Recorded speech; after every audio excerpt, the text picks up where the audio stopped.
Etong si Sara Duterte, wala nang ginawa kundi ituro ang Pangulo ha. Alam mo, Sara, ikaw naman iniupo dyan bilang Vice President. Bakit lahat na lang ng problema kay Marcos mo lang itinuturo? Talaga bang tanga ka? Talaga bang wala kang alam? Nag-vice presidente ka, wala kang naiintindihan. Bakit hindi ikaw ang lumutas sa ilang mga problema ng bansa?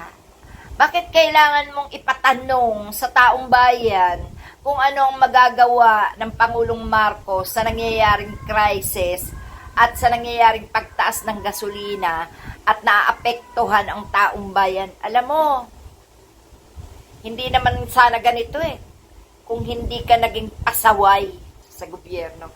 Isa ka rin kasi sa pinoproblema ng gobyerno. Dagdag ka.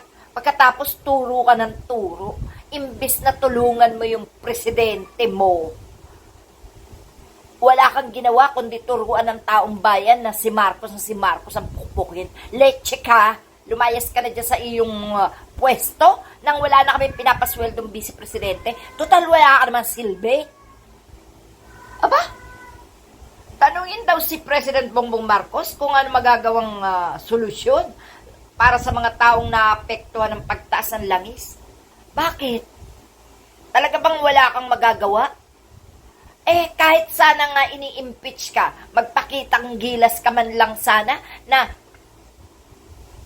mapaglubag mo man lang ang loob ng mga taong galit na sa'yo, gumawa ka ng pinakamaganda sa pagkakataong ito. Wala, ituturo mo ng ituturo ang presidente. Pagkatapos yung pag-interesan yung buhay, pagkatapos yung ikalat yung kamatayan, yung sakit, mga animal kayo. Ba, galing. Ha?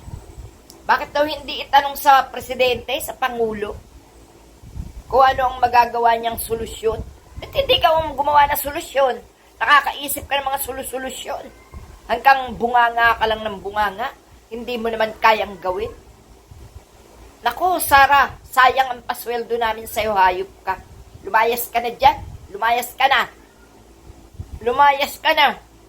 At huwag mong kayanin ang taong bayan. At huwag mong ipagdiinan na pukpukin ng taong bayan ng presidente. Napakarami ninyo dyan sa gobyerno.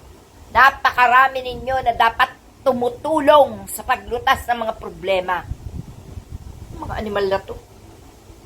Ha? Uupo-upo kayo dyan? Sinasweldohan namin kayo? Tapos ayaw nyo magtrabaho?